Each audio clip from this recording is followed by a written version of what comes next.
اور پھر یہ سکھایا جاتا ہے کہ جب قرض کا لین دین کیا جائے تو جو قرض لے رہا اس کی ذمہ داری ہے کہ وہ املا لکھوائے اور ایسے تمام معاملات کو لکھ لیا جائے۔ اس کے بعد غزوہ بدر کا ذکر آتا ہے کہ غزوہ بدر میں اللہ تعالیٰ کیسے کسی چھوٹی سی تعداد کو کتنی بڑی تعداد پہ غلبہ دے دیتا ہے۔ تو اللہ کے لیے کوئی مشکل نہیں ہے کہ دنیا میں بظاہر بڑی نظر آنے والی طاقتوں کو ڈھہ دے، یا دنیا میں چھوٹی سے اہل حق کو کتنی بڑی بڑی قوموں کے اوپر غلبہ عطا کر دے۔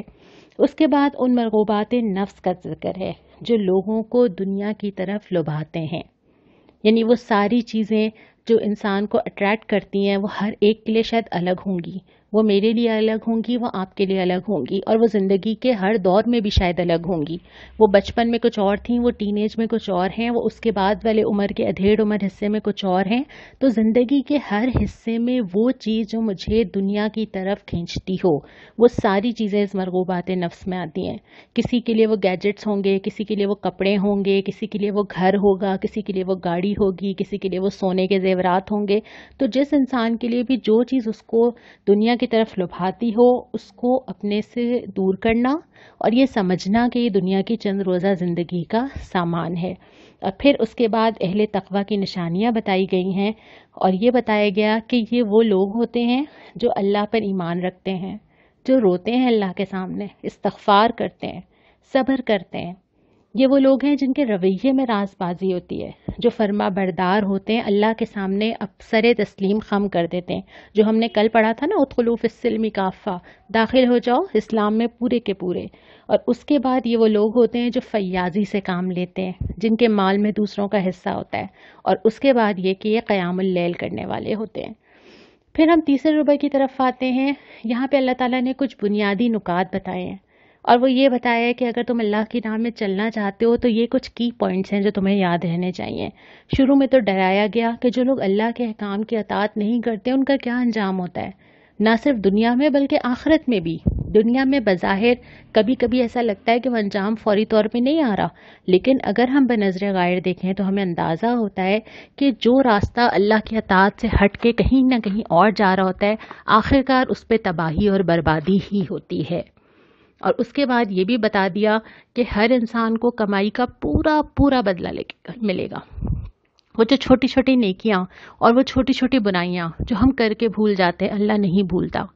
وہ جو چیزیں ہم معاشرے میں چلن ڈالتے ہیں اور ہمارے بعد لوگ ہمیں دیکھ کے سیکھتے ہیں، وہ جو نئے نئے رواج ہم شروع کر دیتے ہیں، اچھے ہوں یا برے ہوں، وہ جو نئی نئی چیزیں ہم معاشرے میں پیدا کر دیتے ہیں، وہ جو کوئی ایک چیز ہم کسی اور کو سکھا دیتے ہیں، وہ جو ایک جملہ جو ہم کسی سے کہہ دیتے ہیں، وہ جو 1 روپیہ ہم کہیں لگا دیتے ہیں، اور اس کا سلسلہ کہاں تک چلتا چلا جا رہا ہے، اگر وہ نیکی کی راہ پہ ہوگا تو اللہ وہ سارا نکال کے لے آئے گا، اور اگر وہ برائی کی راہ پہ ہوگا تو اللہ اس کے بھی سارے اثرات نکال کے لے آئے گا۔ تو ہر انسان کو اپنی کمائی کا پورا بدلہ ملے گا۔ اس کے بعد پھر اللہ کی قدرت اور ملکیت کا ذکر ہے، بہت ہی پیاری آیت ہے، قل اللہم مالک الملک تؤتی الملک من تشاء،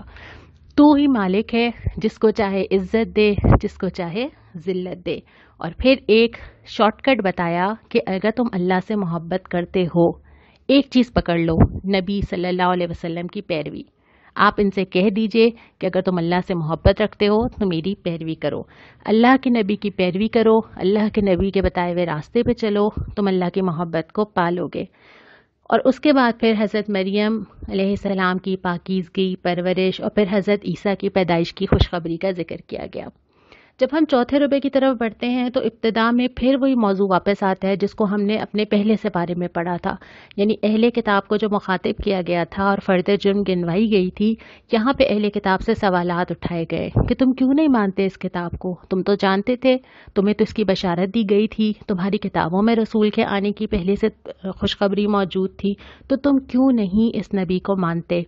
کچھ سوالات اٹھائے گئے اور پھر مسلمانوں کو دوبارہ سے خبردار کیا کہ یہ اہل کتاب کبھی تمہارے ساتھی نہیں ہو سکتے، اور یہ تمہارے حق میں کبھی اچھا نہیں چاہتے، اور یہ وہ لوگ ہیں جو تم سے کچھ اور کہتے ہیں اور کسی اور سے کچھ اور کہتے ہیں۔ اور آخر میں جو اللہ تعالیٰ نے خبردار کیا ہے وہ یہ ہے کہ جو ایمان پا کر کفر اختیار کرے، اللہ اسے بار بار ہدایت نہیں دیتا۔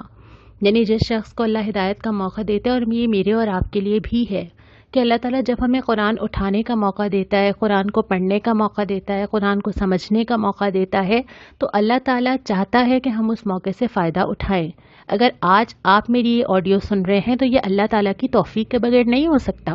یہ ممکن ہی نہیں تھا اگر اللہ آپ کو اس کا موقع نہ دیتا۔ لیکن اگر اس موقع کو حاصل کرنے کے بعد اگر ہم اس پہ عمل نہ کریں، اگر ہم اس سے منہ موڑ جائیں، اگر ہم اس کو اہمیت نہ دیں، اگر ہم مزید قرآن سے محبت محسوس نہ کریں، قرآن کو سمجھنے کی کوشش نہ کریں، تو اللہ تعالیٰ یہ موقع ہر ایک کو بار بار نہیں دیتا۔ اللہ اپنے پیغام کی اور اپنے کتاب کی ناقدری کو برداشت نہیں کرتا۔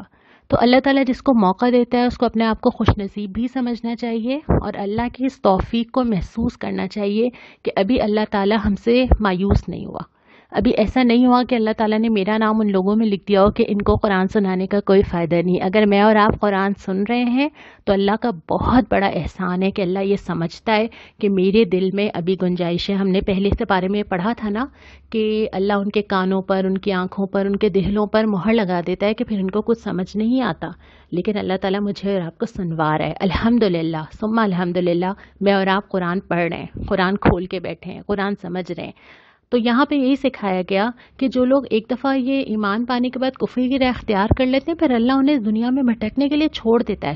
پھر اللہ ان کو چھوڑ دیتا ہے کہ جاؤ، اگر تم سمجھتے ہو کہ تم اپنے بل بوتے پہ کچھ کر سکتے ہو تو جاؤ دنیا کو تسخیر کرو، اور ہم جانتے ہیں ایسا نہیں ہو سکتا۔ تو اللہ تعالیٰ مجھے اور آپ کو اس وقت سے بچائے۔ اس سپارے کا جو ہم نے آج پڑھا، اس کا بہت سارا حصہ جو ہے وہ انفاق کے متعلق ہے کہ اگر اللہ کی راہ میں انفاق کیا جائے تو کن چیزوں کا خیال رکھا جائے۔ تو یہی میرا آج آپ سے سوال ہے کہ اللہ کی راہ میں خرچ کرتے ہوئے کن چیزوں کا خیال رکھنا چاہیے۔ اور جو دعائیں آج ہم نے پڑھی آج کے سپارے میں، وہ سورہ آل عمران میں 2 دعائیں آئی ہیں، آیت نمبر 8 میں آئی ہے اور آیت نمبر 16 میں آئی ہے۔ یہ 2 دعائیں ہم ضرور آج یاد بھی کریں، اپنے معمول کا حصہ بھی بنائیں، اور جب اللہ تعالیٰ سے مانگیں تو ان الفاظ میں مانگیں جو اللہ تعالیٰ نے ہمیں سکھائے ہیں۔ انشاءاللہ تعالیٰ کل ہم اپنے چوتھے پارے کا آغاز کریں گے۔ جزاک اللہ وما علینا الا البلاغ۔